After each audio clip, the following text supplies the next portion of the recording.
I look around in the world today and I see a prevalence of the idea and concept that we are each on an individual soul journey and that we are reincarnated and that we had past lives and that we chose to come here, and based on our past lives we are reborn in some sort of karmic wheel in a more privileged position.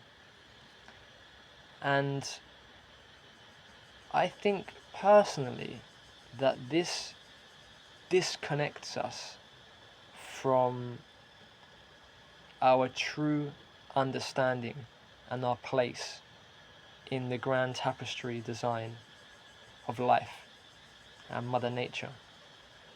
Now, most people today, if not everybody, is layered with some form of trauma and unprocessed abuse received through the violation of natural law as they were growing up and ancestrally passed down, as we live in such a pathologically expanded society.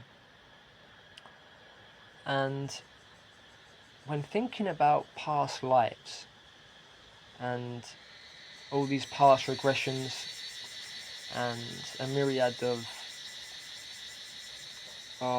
offered consultations and classes about, oh, you have trust issues, it's because you were stabbed in the back in a past life and your friend must have betrayed you, and oh, I was a shaman witch and I was Cleopatra, and oh, you were a king in a past life, that's why you have a natural alpha male energy about you, and all these well wrapped and dressed notions that make our egos feel good about themselves. I like to take a step back and respect the laws of cause and effect and say, where do we come from? Where has my body come from? How is it here? I didn't just emerge out of a vacuum.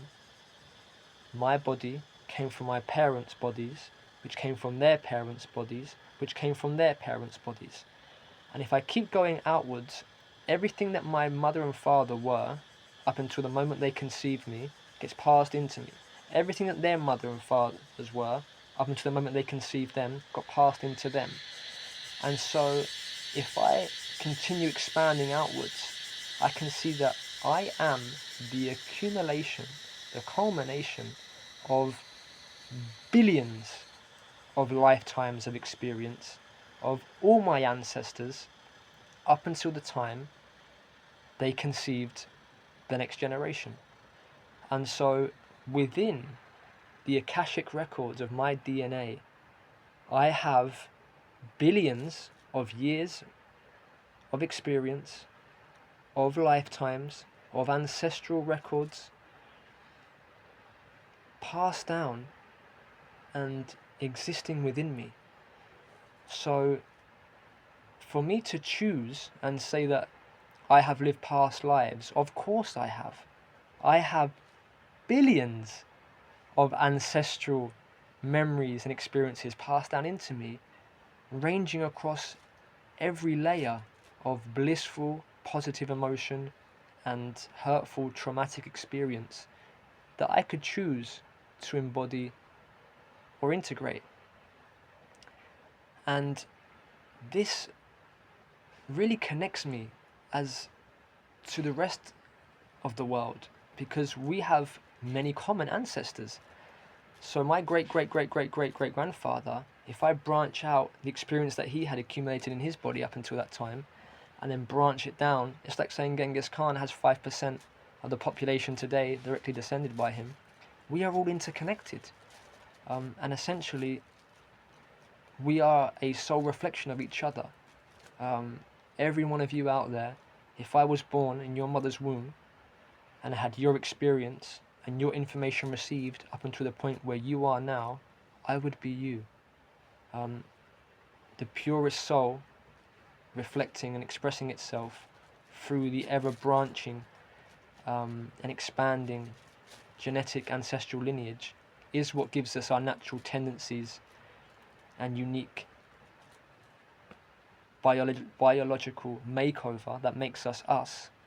But behind all that is the pure soul reflection that we all commonly share.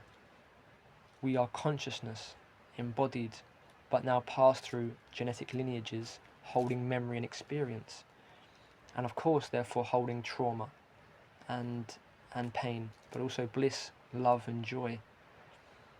And this, I believe, leads anybody who conceptualizes and connects with this understanding to believe and integrate the notion that we are all one, we are connected, and that we are here to create heaven on earth.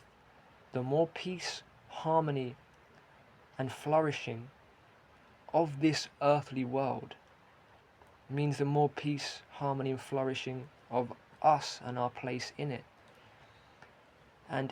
But if I believe that I'm on a independent soul's journey, like flashing through time, like I can die now and then I'll just come back in 400 years when I choose to return and I see a family and say, I want to be born into that family. It can lead me on a selfish path of perception, in that I'm here just for my soul to learn, in that, it's okay if I damage and destroy the world because I'm meant to learn a lesson and I'm meant to overcome some of the traumas that I once had.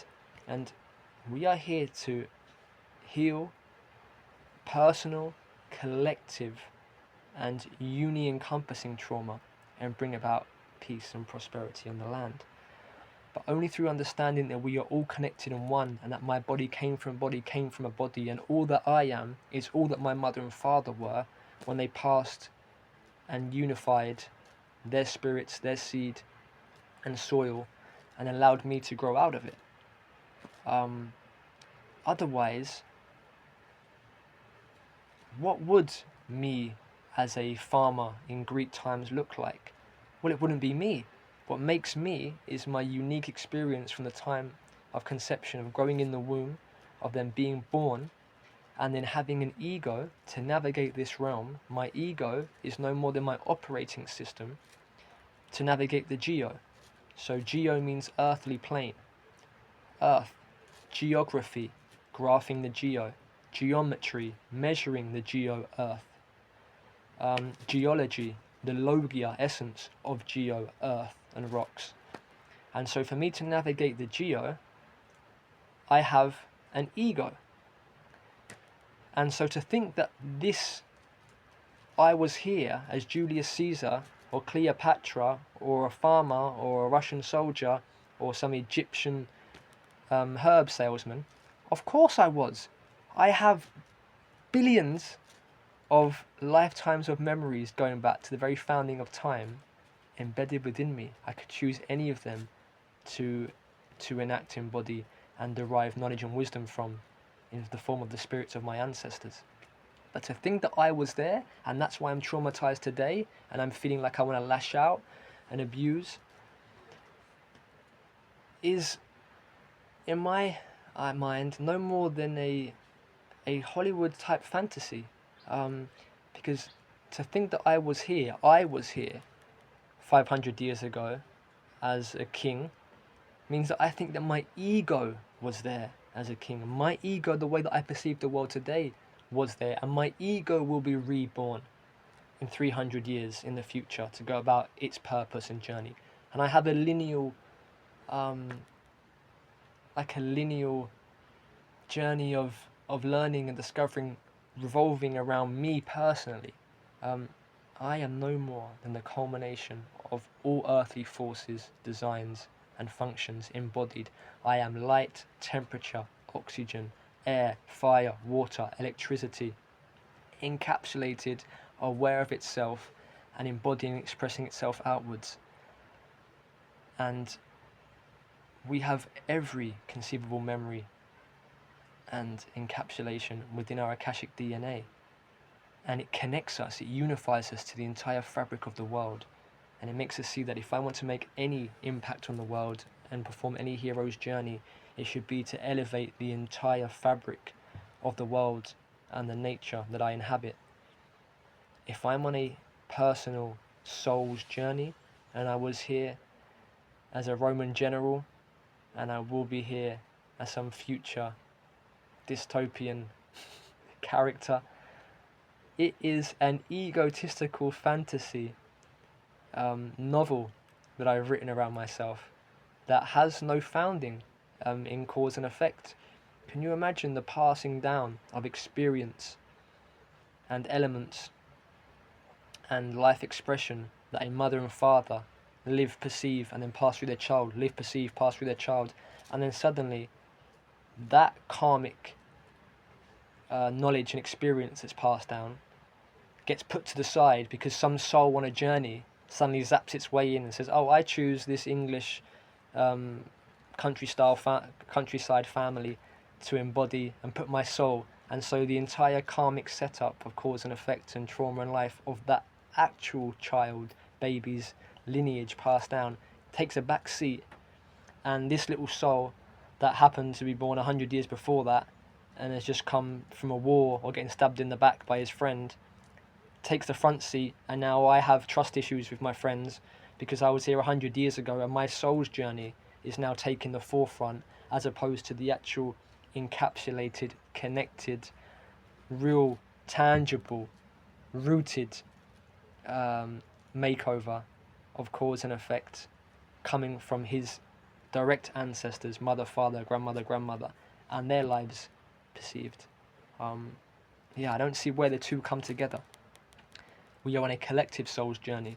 At the founding of this earth, the primordial Godhead consciousness of a soul, fractalized outwards, split into an infinite amount of pieces, and is now perceiving itself.